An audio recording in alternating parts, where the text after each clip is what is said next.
Todavía no puedo entender qué fue lo que vi allí, bajo tierra, y por qué, a partir de ese momento, mi mente ardió con el frío del miedo, casi más intenso que el calor de aquel incendio forestal.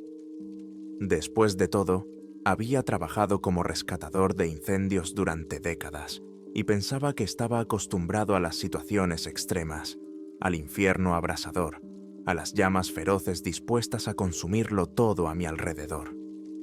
Pensaba que podía mantenerme bajo control, no dejarme llevar por el pánico y ver una salida incluso en la situación más desesperada. Pero aquella noche, cuando un voraz incendio en la sabana australiana abrió ante mí la puerta a las profundidades de la tierra, hizo añicos mi sentido de la realidad.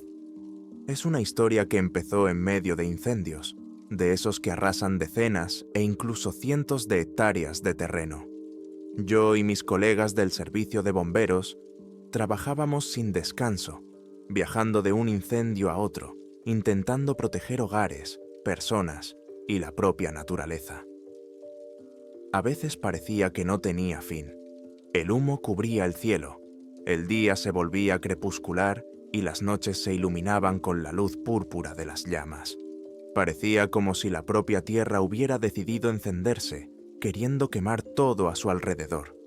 Podíamos ver el pánico en los ojos de los habitantes de las granjas periféricas y tratábamos de calmarlos mientras nos adentrábamos con equipos y pulverizadores cada vez más en el monte, donde el mar de fuego bloqueaba ya las carreteras. Aquella noche las cosas parecían especialmente siniestras. Habíamos recibido la señal de que una granja situada en el límite de una vasta zona boscosa se había incendiado y la población estaba aislada de los equipos de rescate. La carretera estaba en llamas y alrededor habían caído árboles ardiendo. Un equipo de varios camiones de bomberos se desplazó en esa dirección, tratando de evitar los incendios principales. Yo iba en el taxi con mi compañero David. Por comodidad le llamaré así, porque escribo totalmente en ruso e intento utilizar nombres que resulten cómodos para un público amplio. David era un hombre experimentado, había pasado por muchos incendios graves en Australia y se caracterizaba por su calma y determinación. Aquella vez, sentado al volante de nuestro coche, parecía tenso mientras miraba el resplandor anaranjado que parpadeaba entre los árboles. Sabíamos que la situación era crítica.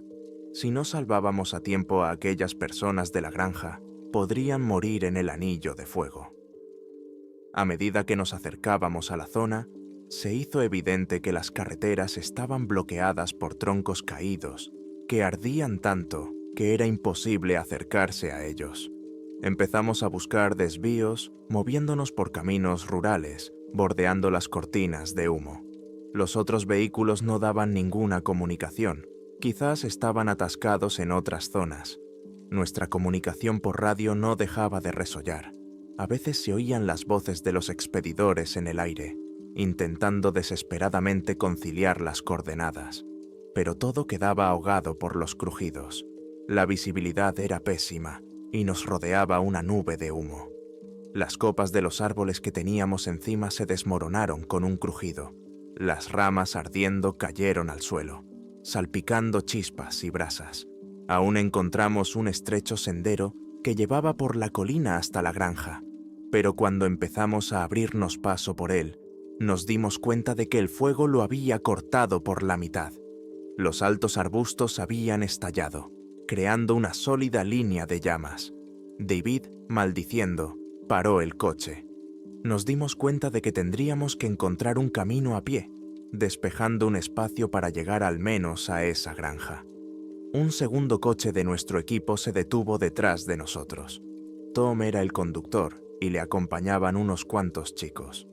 Salimos, nos pusimos el equipo de protección, comprobamos las mangueras, cerramos el coche en un lugar relativamente seguro y, armados con mangueras contra incendios, avanzamos, intentando sofocar las llamas. El aire estaba al rojo vivo y los trajes humeaban de calor.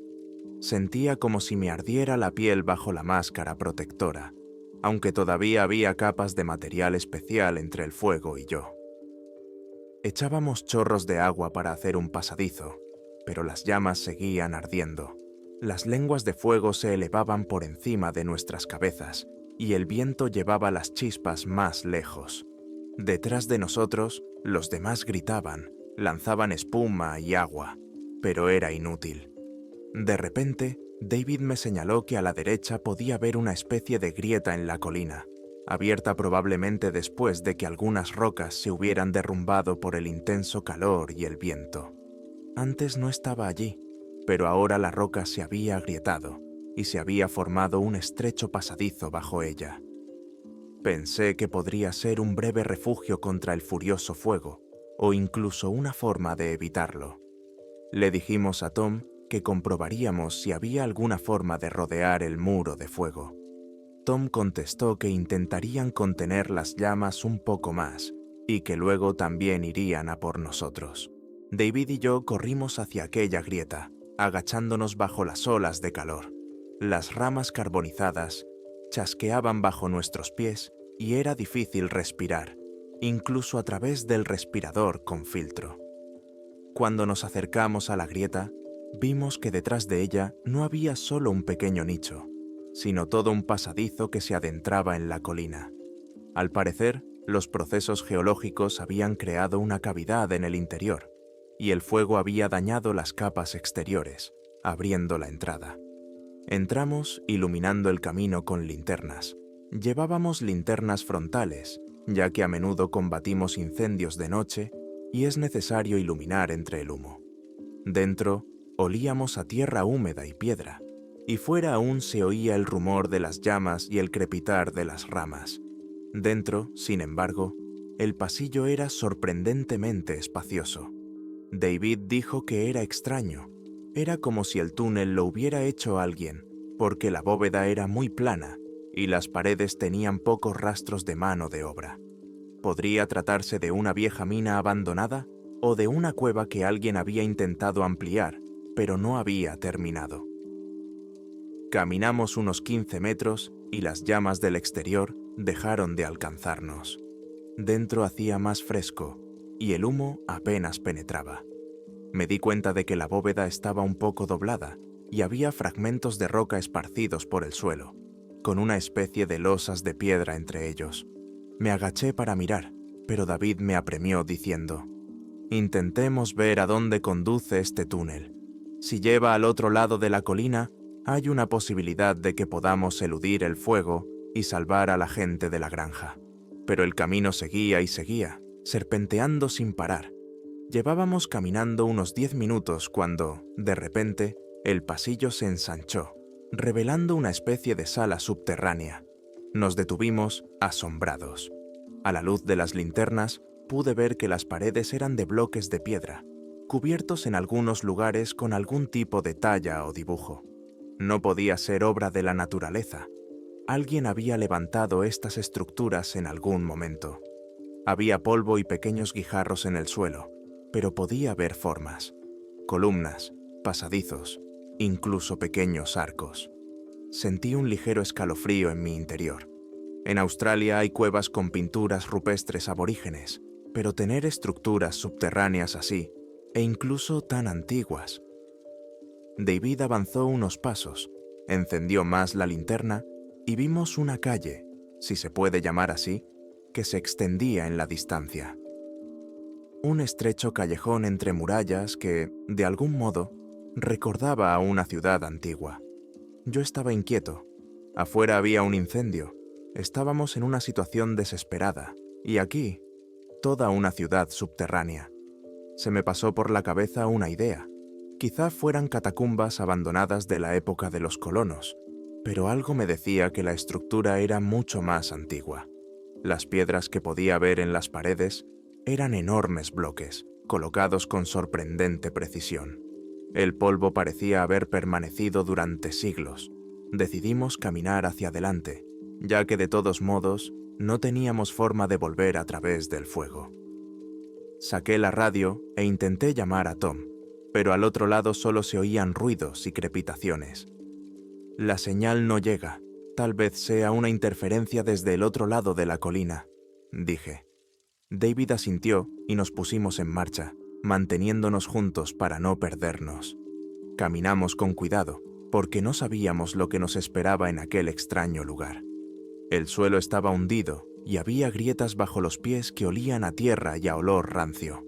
En un momento dado, cuando la antorcha se deslizó por la pared, vi una especie de relieve, un tosco dibujo de personas o criaturas humanoides, y símbolos como bucles, círculos, extraños patrones en movimiento. No podía interpretarlo, pero sentía una vaga inquietud en mi interior. Era como si aquí hubiera existido una civilización, enterrada bajo tierra desde hacía mucho tiempo, y nosotros hubiéramos invadido su tumba. David se dio cuenta de que los pasillos no terminaban, sino que continuaban. Escaleras hacia abajo, pasadizos a los lados, pero muchos estaban bloqueados. Me pregunto cuánto tiempo hacía que estaba todo enterrado y por dónde se accedía a la superficie. Quizá el fuego y los derrumbes abrieron una entrada que había permanecido cerrada durante siglos. Él y yo éramos cada vez más cautelosos. Me preocupaba cómo volver a salir y si seríamos capaces de llegar a la granja. Pero David dijo con firmeza: «Tenemos que seguir adelante. Quizá encontremos una salida, y entonces tal vez hay un camino hasta el otro lado de la colina. Y no tiene mucho sentido volver a las llamas. Somos bomberos, después de todo. Estamos entrenados para ir donde hay una oportunidad de pasar, no para golpear nuestras frentes contra una pared de fuego». Mientras nos abríamos paso entre las columnas de piedra, no dejaba de pensar que algo se movía en la penumbra, tal vez un juego de luces y sombras, pero seguía dándome la vuelta. Le pregunté a David si oía algún crujido, y lo descartó como nuestro eco, pero cada vez tenía más la sensación de que había algo más bajo aquellas bóvedas, algo más que el vacío. Detrás de mí se oía un crujido irritante, como si alguien me siguiera, pero yo no veía a nadie. Cada vez que me giraba, solo veía bloques grises y polvo. Al cabo de un rato, llegamos a una sala más grande que parecía una plaza o un vestíbulo central. Hileras de escalones de piedra alrededor, con una especie de pozo en el centro, cubierto por una tapa de piedra. En los bordes había columnas decoradas con ornamentos angulosos. Las linternas hacían aparecer extraños bajorrelieves que representaban escenas que no pude descifrar. Había figuras con extraños tocados. ¿Quizás se trataba de un ritual? En un lugar reconocí la silueta de una criatura, no humana, pero tampoco animal. El artista, o escultor, había representado sus largas extremidades y su cabeza era desproporcionadamente alargada. Sentí un escalofrío, aunque hacía un calor sofocante. David me hizo señas para que me acercara al pozo. Vimos agujeros en la piedra, como si allí hubiera habido una vez una tapa de escotilla. Me incliné y sentí un ligero movimiento de aire desde abajo. Parecía que el pozo no era de agua, sino que conducía a las profundidades, a algún lugar más abajo. Levantamos la tapa, estaba agrietada, y la levantamos hacia un lado. Del interior salía un olor a aire aún más pesado. «Probablemente haya un pasadizo a los niveles inferiores ahí dentro», murmuró David. «Quizá no deberíamos entrar ahí». Pero nuestras opciones eran escasas. No había forma de subir por ninguna parte, lo que significaba que tal vez la salida al otro lado de la colina estuviera más abajo. Al menos, en estructuras tan antiguas, no es raro que el pasadizo principal esté oculto bajo tierra. Decidimos arriesgarnos. Primero bajé la linterna por el borde. Había escalones que descendían. Sentí que el corazón me latía más deprisa. ¿Quién sabe lo que encontraríamos allí abajo? Pero no había muchas opciones. Volver al fuego era aún más arriesgado. Empezamos a bajar, agarrándonos a los salientes de piedra. Los escalones eran estrechos y resbaladizos, y algunos se habían derrumbado. Tras unos 15 metros, llegamos a un túnel ancho que se cruzaba con los demás. En este lugar, la bóveda era más alta, y las paredes estaban cada vez mejor trabajadas, con algunos nichos, tal vez hornacinas para lámparas o estatuas. Era posible seguir recto en una dirección o girar a la izquierda en una bifurcación. Mientras decidíamos qué camino tomar, oí un sonido característico, como si una piedra hubiera crujido contra otra. Me adentré en el túnel con la luz encendida, con el corazón latiéndome con fuerza. David me puso la mano en el hombro, pidiéndome que guardara silencio. Avanzamos unos pasos, intentando no hacer ruido. De pronto, una figura, más bien una sombra, se deslizó desde la esquina, moviéndose con una plasticidad inhumana. No tuve tiempo de reaccionar, solo sentí un escalofrío en el pecho. Era bajita, quizá un poco más baja que la media humana, pero sus brazos parecían más largos que sus proporciones. Su espalda estaba curvada, y en el lugar de su rostro vi algo parecido a unos huecos, como si sus ojos estuvieran desplazados o ausentes. Un momento, y la criatura desapareció por otro pasillo. Nos quedamos parados, incapaces de pronunciar palabra. ¿Has visto eso?, susurró David. Asentí con la cabeza. Mi cerebro se negaba a creer que no estábamos alucinando. Quizás humo tóxico o fatiga. Pero nuestros ojos miraban lo mismo y ambos sentimos una inquietud escalofriante. La criatura parecía moverse en silencio, casi en una corriente de aire subterránea. ¿Es un habitante de este lugar? ¿Cómo es eso?, susurré. David no contestó, solo sacudió la cabeza. Decidimos comprobar hacia dónde había huido, con la esperanza de que tal vez conociera una salida. Pero me resistí por dentro. Perseguir a un monstruo desconocido podría ser un suicidio. Entramos con cautela en el pasillo por el que había desaparecido la criatura. Los rayos de las linternas se deslizaban por las paredes, revelando signos jeroglíficos o símbolos que no pude descifrar. El suelo estaba cubierto de una suave capa de polvo, y en algunos lugares había huellas, muy extrañas, como de pies descalzos, pero con dedos alargados o algo parecido a garras. Al mismo tiempo, me di cuenta de que había marcas de sudor en las paredes. Era agua seca, o algo aún más desagradable. El olor era peculiar: humedad, moho y algo más parecido a materia orgánica estancada. El pasillo nos condujo a una gran sala abovedada, en cuyo centro había una especie de altar o elevación. Sobre el altar yacían fragmentos de piedra destrozados y lo que parecían ser huesos. Me estremecí al ver fragmentos de cráneo demasiado grandes para un animal. David gimió entre dientes. Esto indicaba claramente que aquí se había realizado algún tipo de ritual de sacrificio, o al menos había muerto gente. Sentí que el miedo me oprimía la garganta, y entonces vi un movimiento a lo lejos, una figura que parecía ser la misma. Se escabulló detrás de una columna y desapareció. Nos acercamos al altar y observamos los huesos. Algunos parecían muy viejos, otros no tanto. No quería creerlo. «Parece que aquí mueren víctimas más recientes», murmuró David. Me puse detrás del altar y vi un pequeño pasadizo con un túnel bajo que se extendía detrás. Allí parecía dirigirse aquella sombra.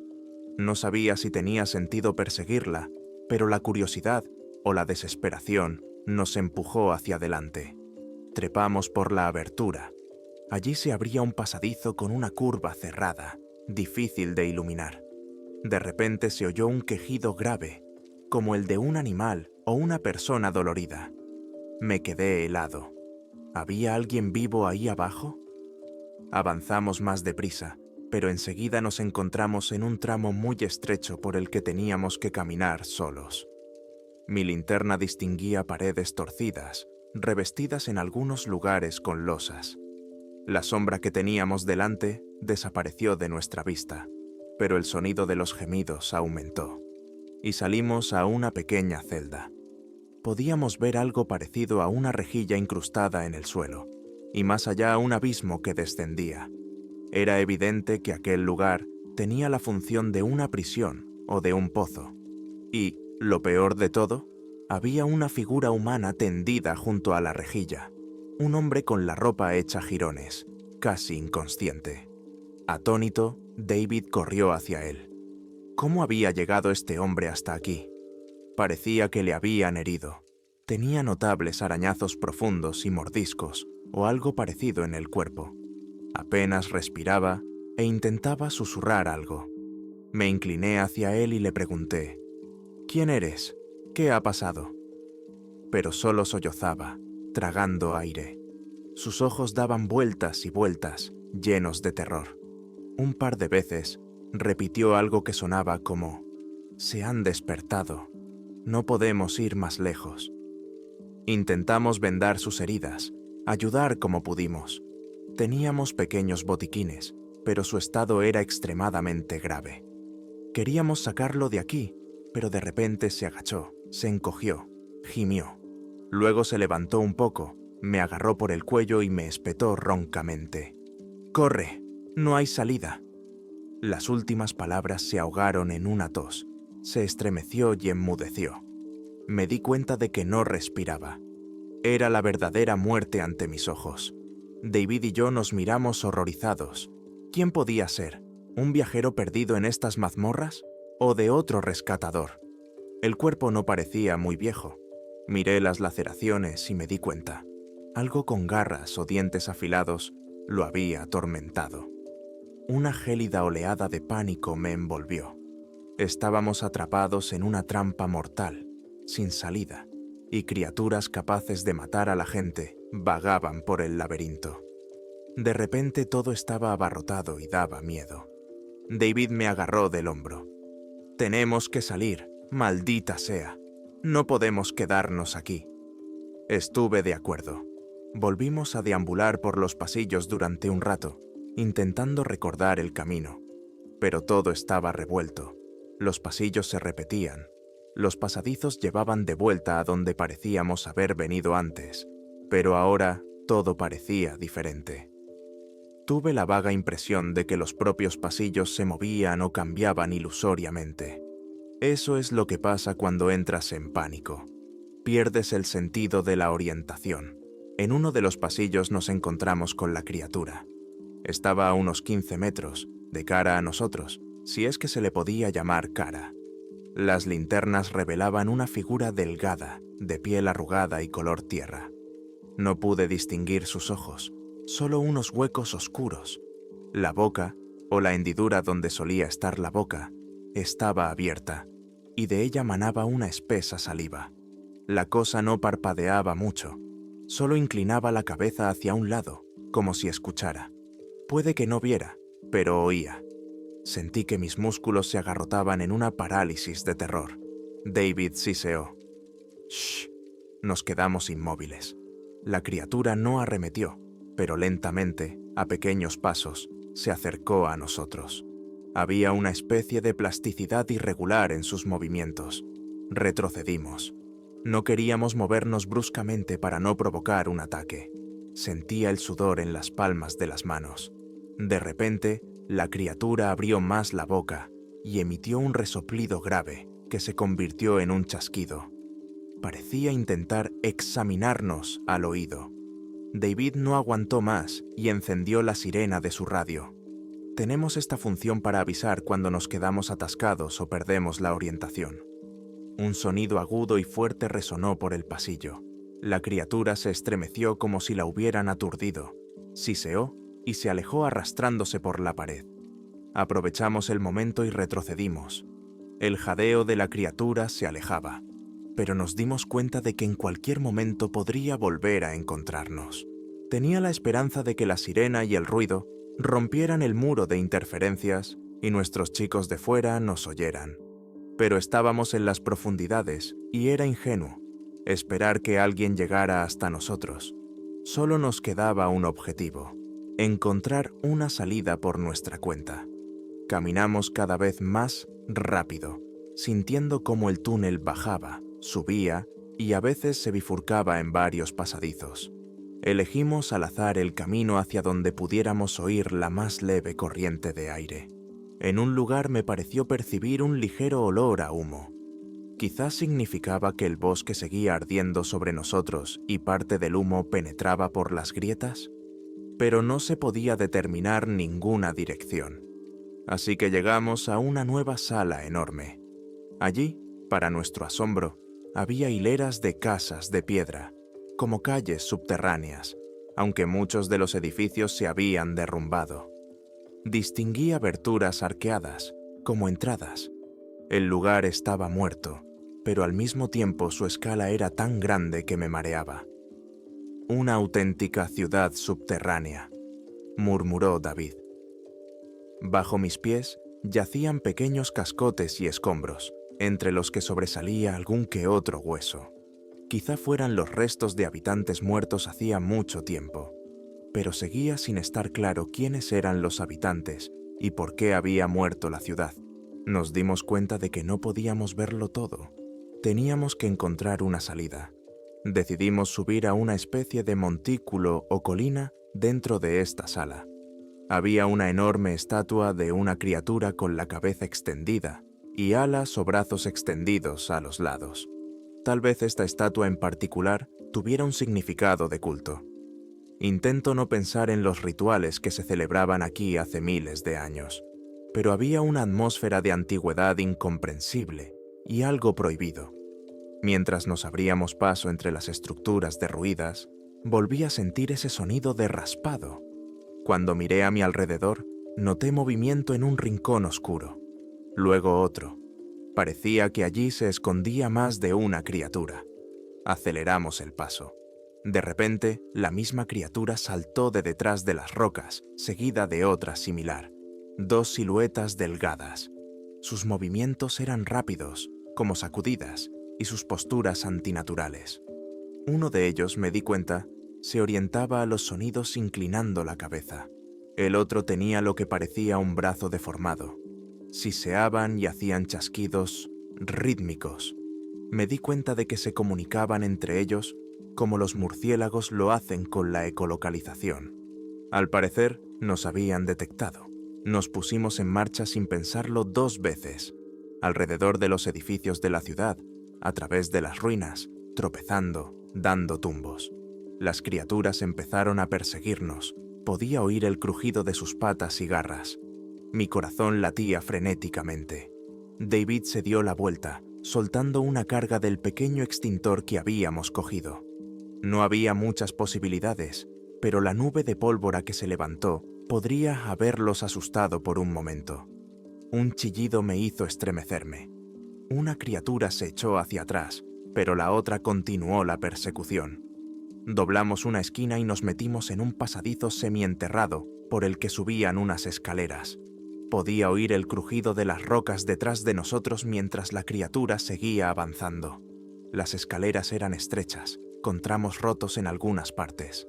David subió primero y yo le seguí, maniobrando entre los bloques caídos. Un trozo de roca cayó desde arriba y casi me golpea en la cabeza. Instintivamente grité, y en ese momento un rugido ominoso llegó desde abajo. La criatura corría tras de mí. Sentí que tiraba de mis pantalones con una garra, atrapando la tela.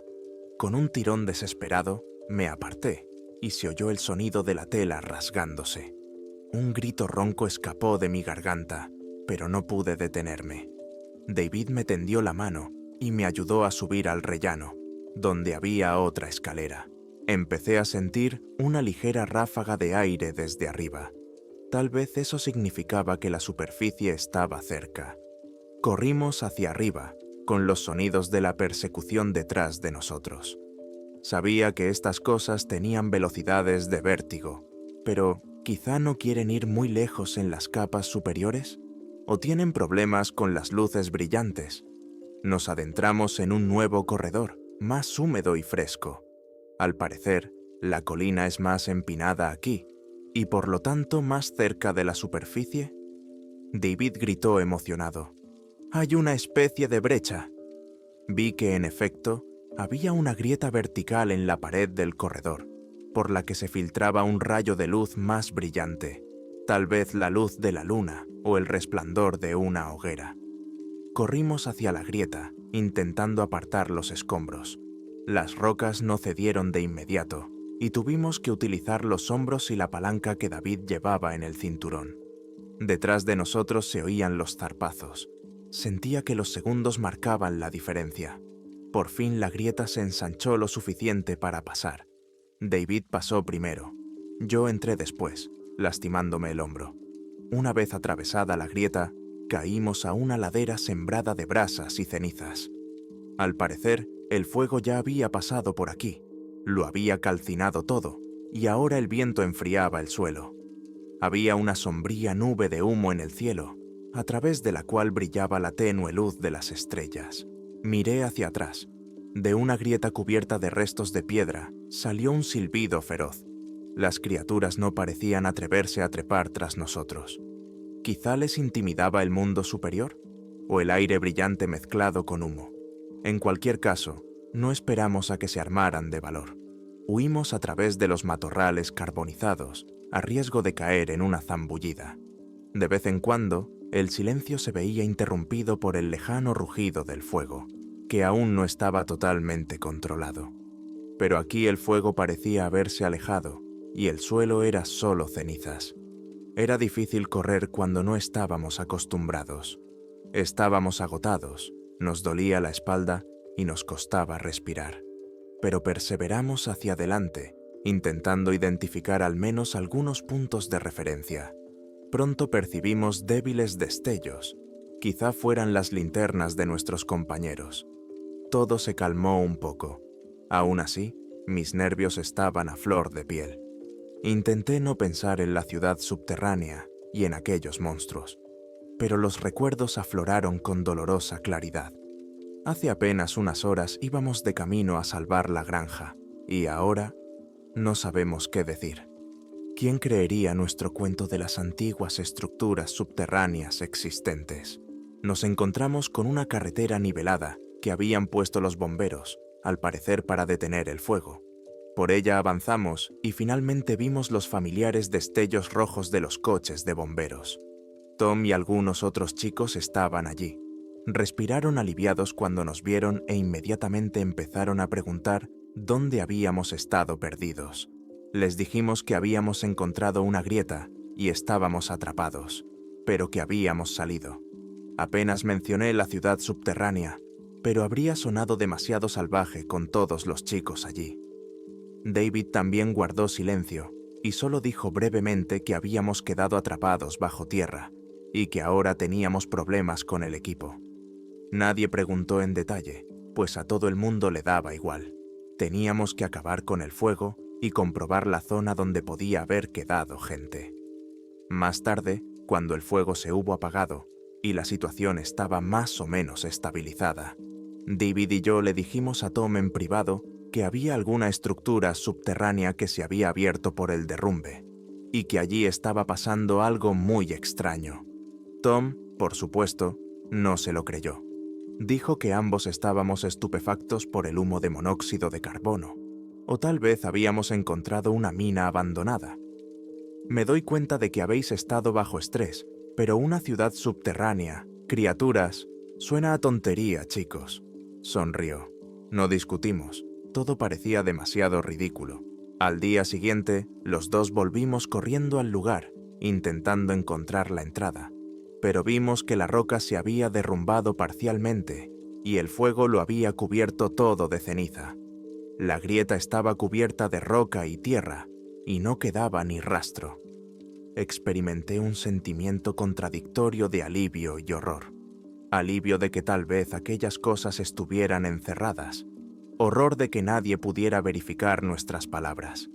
David dijo en voz baja: «Quizás sea lo mejor. Lo que hay ahí dentro no tiene por qué salir a la luz». Me estremecí involuntariamente, recordando las figuras, las huellas, los huesos. Durante un tiempo vivimos intentando olvidar. Los incendios remitieron. La vida empezó a volver a la normalidad. Pero mi conciencia no me dejaba en paz. Tenía sueños en los que vagaba por una ciudad subterránea entre calles de piedra. Oía chasquidos procedentes de la oscuridad y personas destrozadas yacían en los altares. Me despertaba sudando frío, queriendo olvidar, pero no podía. Un día David y yo nos sentamos a la mesa y nos tomamos un trago fuerte, y él me confesó que tampoco podía quitárselo de la cabeza. Incluso había leído leyendas locales sobre pueblos desaparecidos de Australia que construían refugios subterráneos. Pero la documentación es vaga, nada concreto. Quizá nuestros hallazgos pertenezcan a alguna tribu desaparecida que desarrolló una civilización subterránea. Pregunté, ¿pero de dónde vienen estos monstruos? ¿Una mutación genética? ¿O siempre han vivido ahí, escondiéndose de la luz? David no sabía la respuesta. Solo podíamos hacer conjeturas. El fuego había abierto la entrada, pero ¿y si había otras salidas en algún lugar de las profundidades que desconocíamos? Quizá las criaturas supieran cómo salir, porque los viejos pasadizos no estaban controlados. Imaginé cómo podrían salir por la noche, en busca de comida, y me entraron sudores fríos. Pero en todo el tiempo que pasé en aquellos parajes, nadie había denunciado ataques extraños ni personas desaparecidas, al menos oficialmente. A veces reunía el valor para compartir la historia con algún explorador, arqueólogo o geólogo, pero me daba cuenta de que no tenía pruebas. Todo estaba cubierto de escombros y la historia sonaba a disparate fantástico. David dejó el cuerpo de bomberos 6 meses después, alegando motivos familiares. Creo que simplemente no podía seguir trabajando, sabiendo que se había enfrentado a algo que no podría olvidar. Yo, por mi parte, intenté seguir en el servicio, pero cualquier nueva llamada al monte me traía recuerdos horribles. Pronto me trasladaron a otro departamento, lejos de los incendios forestales. Aún así, a veces veía artículos breves en los periódicos. Desaparecido un hombre en una granja remota, solo se ha encontrado un trozo de ropa. O, desaparecido un excursionista en las montañas tras un incendio, los equipos de rescate han suspendido la búsqueda. Nadie le prestó mucha atención. La sabana australiana es peligrosa. La gente desaparece por el calor, por envenenamiento de serpientes, por accidentes. Pero en el fondo me doy cuenta de que en algún lugar bajo tierra se ocultan los pasillos de la ciudad muerta y sus habitantes pueden salir por pasadizos invisibles. Ahora, al volver a contar esta historia, siento que mi corazón vuelve a latir frenéticamente, porque todo parece un mal sueño. Pero este sueño es real. Vi las paredes, los dibujos, oí sisear a las criaturas, las vi correr en su persecución. Vi a un hombre muriendo en la reja con el cuerpo destrozado, y me doy cuenta de que el fuego que consumió la tierra solo abrió la cortina que durante siglos había albergado el mal, o al menos algo ajeno a todo lo humano. Tal vez siempre había estado aquí, mientras la humanidad había vivido en la superficie, desprevenida. Tal vez fuera realmente bueno que el pasadizo se hubiera rellenado y que nuevos incendios no volvieran a abrirlo. Aún así, por la noche oigo susurros lejanos. Creo oír el ruido rítmico de garras arañando las rocas, buscando una salida. Miro fijamente las imágenes de las colinas calcinadas, recordando el punto donde encontré la entrada. Ahora no hay nada más que un montón de escombros y árboles carbonizados. Pero dentro, en las profundidades de la colina, la ciudad no ha desaparecido. Espera.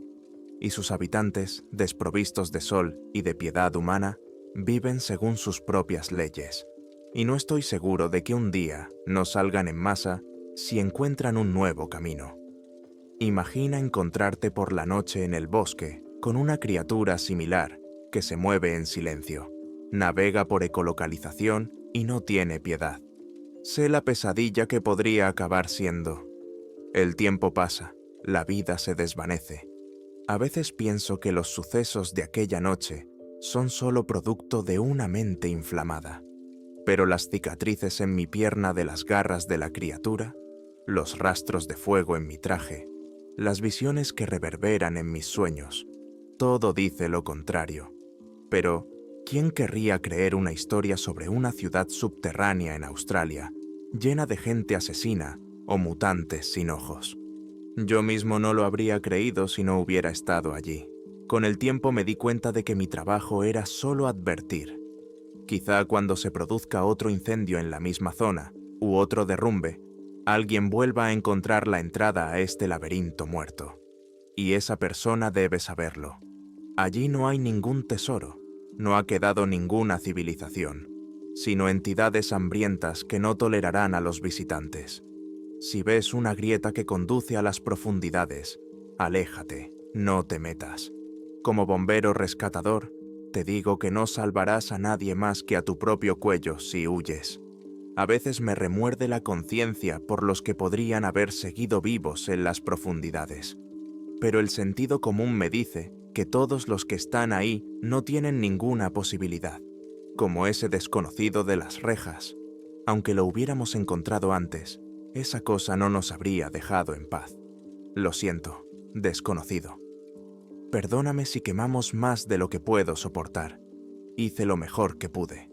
Al final, mi historia no tiene moraleja. Solo quiero que te des cuenta de que nuestra tierra guarda secretos que preferirías no conocer. Australia es inmensa. Su sabana está llena de misterios, y cuando se declara un incendio y el paisaje se derrumba, pueden aflorar pesadillas que ningún filtro puede filtrar. Todavía veo destellos de fuego en mis sueños y oigo el siseo húmedo de criaturas a mi espalda. Y siempre que alguien me pide que le hable de mi peor incendio, me limito a sacudir la cabeza y decir, no hace falta. Y así es como vivo mi vida, aferrándome a esa experiencia. Y todo el mundo sigue pensando que el mayor horror es un voraz incendio forestal. Pero yo sé que ese fuego era solo una puerta, y el verdadero horror está guardado más adentro, en los pasillos de piedra, entre las columnas y los altares. Si crees que tienes los pies bien puestos sobre la tierra, recuerda que bajo tus pies puede haber todo un mundo, del que no tienes ni idea. Y no todas las llamas destruyen el mal. A veces solo quema el velo bajo el que el mal ha estado esperando. Y cuando ese velo se desvanece, te enfrentas a un secreto escalofriante que quizá hubiera sido mejor dejar bajo llave. No puedo decir nada bueno al respecto. Mi historia termina aquí, un cliffhanger, sin un desenlace salvífico. Nadie lo creerá, nadie irá a comprobarlo, nadie ayudará a las pobres almas que puedan estar allí.